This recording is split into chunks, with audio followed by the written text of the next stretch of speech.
Ini penghinaan terhadap akal sehat dan perjuangan panjang reformasi. Kami ingat betul bagaimana Bapak dulu bicara lantang soal pemberantasan korupsi. Bagaimana Bapak bicara tentang integritas, tentang moral, tentang menjaga api reformasi. Tapi sekarang, Bapak padamkan sendiri api itu. Dengan tangan Bapak sendiri. Jangan salah paham, Pak. Kami ini bukan haters. Kami adalah rakyat yang dulu memilih Bapak karena Pak Jokowi mendukung Bapak. Dan karena itu pula kami bertahan. Karena kami pikir akan ada kesinambungan. Akan ada warisan semangat kerja nyata, keberpihakan pada wong cilik, dan keberanian menantang oligarki. Tapi yang kami lihat sekarang, justru langkah-langkah yang kian menjauh dari jalan Jokowi. Kami tahu Bapak ingin rekonsiliasi. Kami tahu Bapak ingin merangkul PDIP dan Bu Mega demi peta 2029. Tapi kalau caranya dengan menistakan prinsip dan nurani hukum, itu bukan rekonsiliasi. Itu transaksi. Bapak bisa berdalih ini strategi besar. Tapi kami yang di bawah tahu betul mana langkah negarawan dan mana manuver haus kuasa. Dan jangan lupa, 58,5% suara itu bukan punya Bapak. Itu milik Pak Jokowi. Itu karena rakyat percaya pada Pak Jokowi, bukan semata pada Bapak. Jadi mohon, jangan terlalu percaya diri seolah mandat itu milik pribadi. Karena mandat itu bisa diambil kembali oleh rakyat.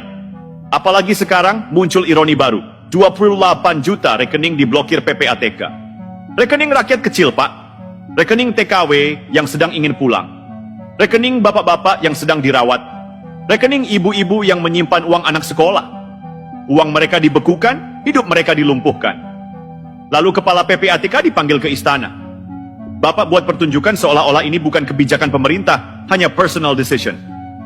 Pak, jangan main drama murahan. Kami tahu level kepala PPATK itu sekelas menteri. Tidak mungkin ia bergerak tanpa restu kekuasaan.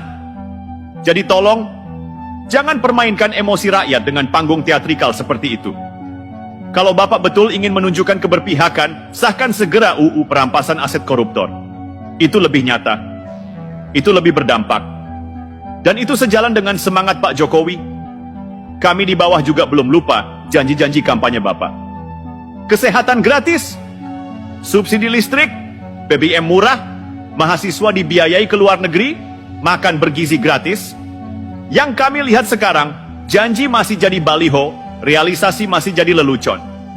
Sudah berapa juta anak yang dapat makan bergizi itu? Sudah berapa dapur rakyat dibangun? Jangan salahkan kami kalau mulai tertawa getir. Karena semakin banyak rakyat yang merasa dijadikan bahan eksperimen politik. Pak Prabowo, kami masih ingat gaya Pak Jokowi. Tidak pernah menyalahkan pendahulu. Tidak pernah cari panggung.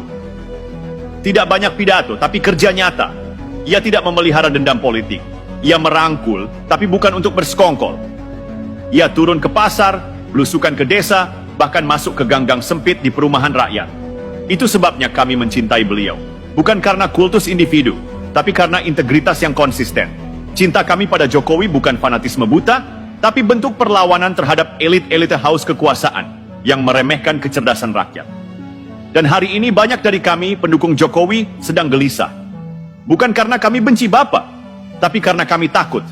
Apakah Indonesia ke depan akan dikendalikan oleh politikus-politikus yang hanya lihai dalam transaksi, tapi miskin keberpihakan? Kami tidak ingin melihat Indonesia jatuh ke tangan mereka yang bernafsu kuasa tapi miskin integritas. Kami tahu sekarang sudah mulai ramai isu-isu, seperti desakan referendum dari luar negeri untuk Aceh, Papua Barat, bahkan Sulawesi. Kami tahu ancaman disintegrasi bisa jadi nyata. Tapi justru karena itulah Bapak harus lebih bijak. Jangan tambah bara di negeri yang retak. Jangan ambil langkah sembrono yang mencederai marwah negara. Blok Ambalat contohnya. Itu bukan ladang minyak biasa. Itu harga diri bangsa. Pak Jokowi dulu menyelamatkan Blok Mahakam, Blok Rokan, dan masih banyak lagi. Tapi sekarang, kenapa Bapak malah terlihat pasrah ke Malaysia? Apakah Bapak tidak sadar bahwa itu wilayah kita? Bahwa perjanjian 1969 sudah jelas? Bapak pemimpin negara besar. Jangan terlihat seperti cecunguk yang minta maaf pada tetangga karena tekanan politis.